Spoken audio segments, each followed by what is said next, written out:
Nobody in that building said it out loud, but everyone felt it. Something was wrong before the game even tipped off. Derrick Rose was on the floor, warming up like he always did. Same routine, same calm face, same quiet focus. But the energy around him felt different, heavier, almost cautious. This wasn't fear from the crowd. They were loud, hopeful, ready. This fear lived somewhere else, on the bench, behind clipboards, inside conversations fans never heard. This was supposed to be a normal night for a former MVP, another game, another chance to remind the league who he was. But for Derrick Rose, normal had stopped existing a long time ago. Every night now came with a question that followed him like a shadow. Not can he score, not can he lead, but can his body handle what his mind still demanded? Before the opening tip, cameras caught small things that didn't make headlines. Trainers talking longer than usual, coaches watching Rose more than the opponent, Derrick nodding, listening, but not really agreeing. You could see it in the way he bounced the ball, in the way he paused just a second longer before driving during warm-ups.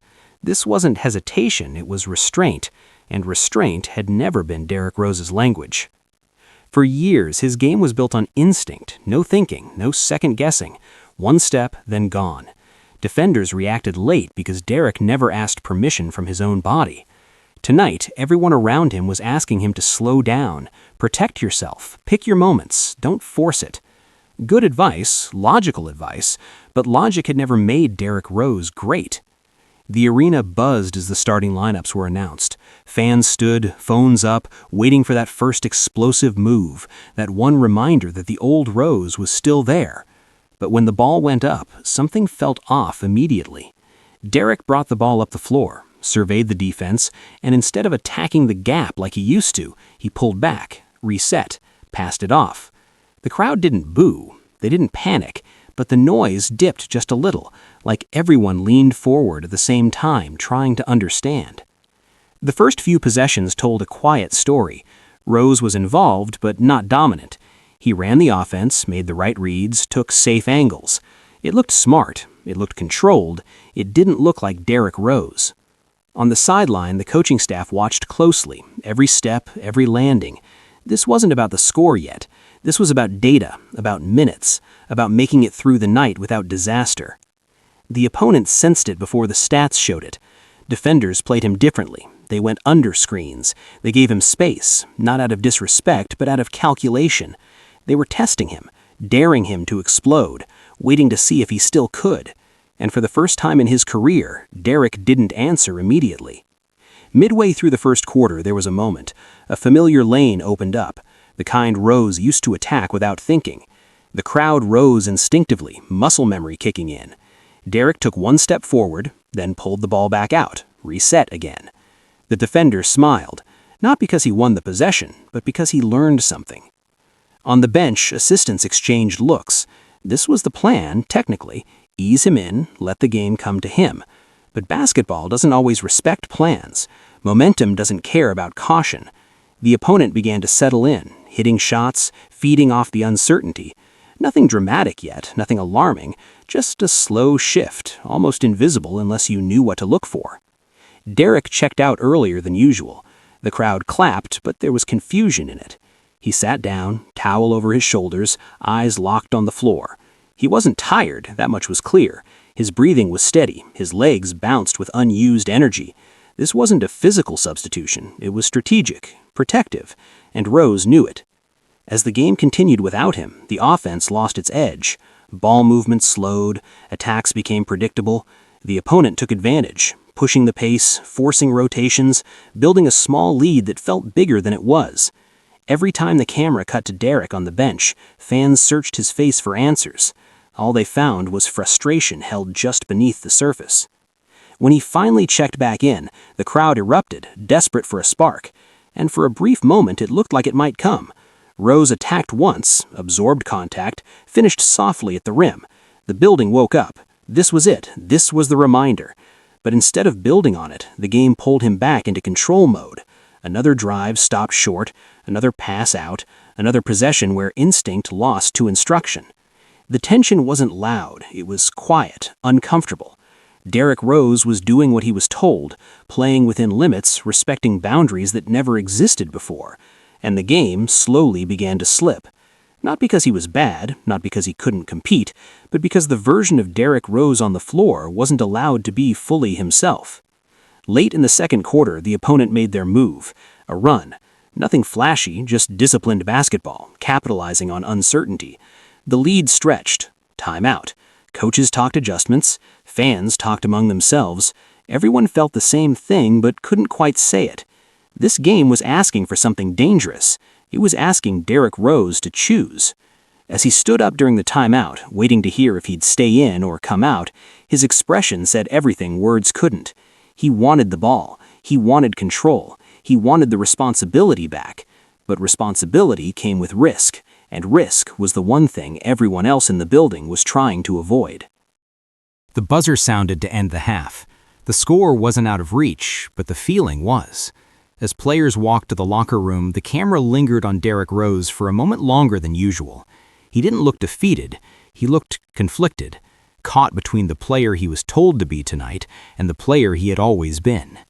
And as the tunnel swallowed him up, one question hung over the entire arena, unanswered and growing heavier by the second. How long can you protect a player before you take away what made him dangerous in the first place? By the time the second half began, the atmosphere had changed. Not dramatically, not in a way that would show up on a broadcast graphic, but enough that anyone who had watched basketball long enough could feel it. This was no longer just a game that needed adjustments. It was a game that demanded a decision. Derrick Rose walked back onto the floor with the same calm expression, but now it felt heavier, like calm was the only thing keeping frustration from spilling over. The opponent came out sharp, purposeful.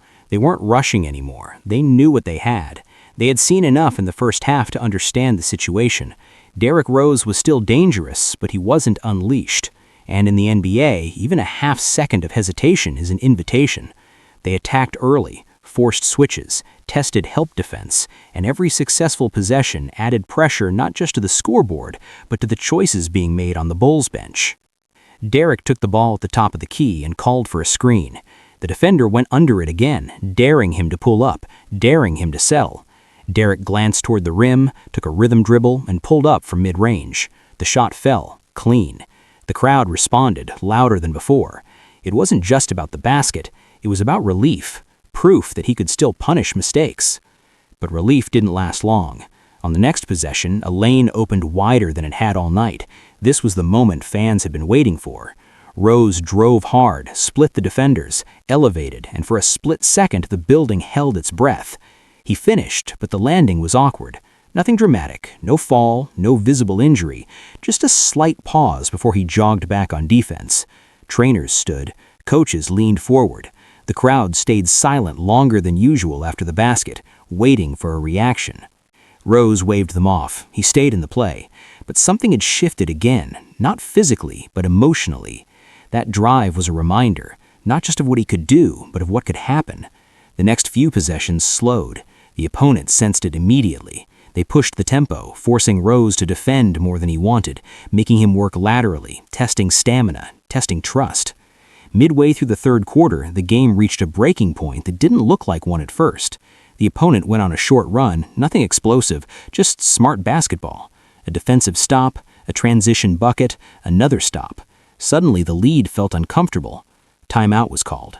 Derrick walked toward the bench, jaw tight, eyes focused somewhere past the huddle. Inside that timeout, voices rose, not yelling, but urgency. Stay disciplined, protect the ball, pick your spots. The same phrases, repeated again. Derrick listened, nodded, but when play resumed, he made his own decision. On the very next possession, he ignored the reset call, attacked early, and drew a foul at the rim. The crowd erupted. This was the Derrick Rose they recognized, not reckless, determined. As he stood at the free throw line, you could feel the tension settle into something sharper. This wasn't just about this game anymore. This was about control, about who decides how Derrick Rose plays basketball. The coaches, the trainers, or Derrick himself. He hit both free throws. On defense, he clapped his hands, called out switches, demanded energy. For a brief stretch, the Bulls looked alive again. The opponent responded, though, they always do. A tough shot, a contested three, a defensive breakdown punished instantly. Every time Rose sparked momentum, it was answered. Late in the third quarter, the decision everyone feared arrived. Rose went to the bench again, not because he was struggling, not because he looked hurt, but because the minutes were adding up and the risk was growing. The crowd reacted this time, not boos, but confusion, frustration, disbelief. Derrick sat down slowly, towel draped over his shoulders, staring straight ahead. Without him, the game tilted further. The offense lost its creator. Shots became harder. Possessions stretched. The opponent smelled blood. They attacked relentlessly, building a lead that now felt real, not just temporary. By the time Rose checked back in early in the fourth, the margin demanded urgency. This was the moment. Everyone knew it. There would be no easing into the rest of the night, no careful pacing. Derrick Rose either took over or the game slipped away. He came in aggressive, pushing the ball, attacking mismatches, refusing to slow down. He scored, he assisted, he drew contact.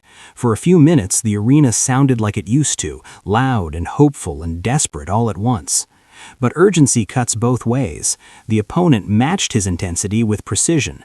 They trapped him, forced the ball out of his hands, trusted their rotations. When Rose gave it up, others had to make plays, and not everyone answered.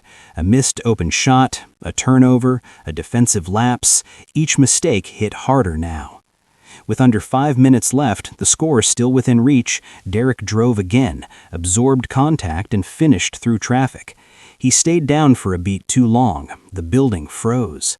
He got up, but the pause lingered in everyone's mind. On the next possession, he didn't touch the ball. On the one after that, he passed up another lane. The game slowed to a crawl, tension thick enough to feel. The opponent took advantage. A big shot, a stop, another basket. The lead stretched just enough to feel cruel. The Bulls called their final timeout. Derrick stood apart from the huddle, hands on hips, breathing steady but heavy. This was the moment players dream of, or dread. Everything on the line, no more excuses, no more pacing. When play resumed, Derrick demanded the ball. He attacked, drew defenders, kicked out. The shot missed.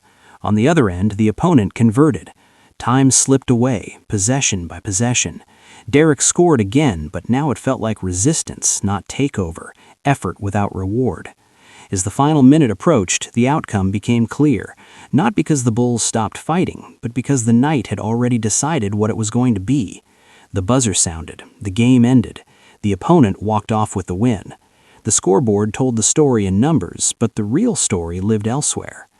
Derrick Rose stood at mid-court for a moment longer than usual, hands on his hips, eyes scanning the floor. This wasn't the look of a player who didn't belong. It was the look of a player who knew he could have changed everything if he had been allowed to play the game on his own terms. As he walked toward the tunnel, fans stood and applauded. Not politely, passionately. They weren't cheering the result. They were acknowledging the conflict they had just witnessed, a battle not just against an opponent, but against limits imposed by circumstance, history, and fear. The night ended without celebration, without closure, just questions about what might have happened if Derrick Rose had been unleashed from the opening tip, about whether protection had cost them the very thing it was meant to preserve, and about how many more nights like this could exist before something finally gave way. By the time the locker room doors closed, the noise of the arena faded, but the weight of the night didn't. This wasn't one of those losses you shake off with cliches and jokes. This one sat heavy because everyone in that room understood what had really happened. They didn't just lose a game, they exposed a problem that had been growing quietly for a long time. Derrick Rose sat at his locker, jersey half untucked, staring at nothing in particular. No ice packs yet, no trainers hovering, just space, the kind of space that lets thoughts get loud. Across the room, teammates spoke in low voices, replaying possessions, missed rotations, moments where things could have tilted differently. But none of that reached Derrick. He wasn't thinking about the final score. He was thinking about moments that never happened.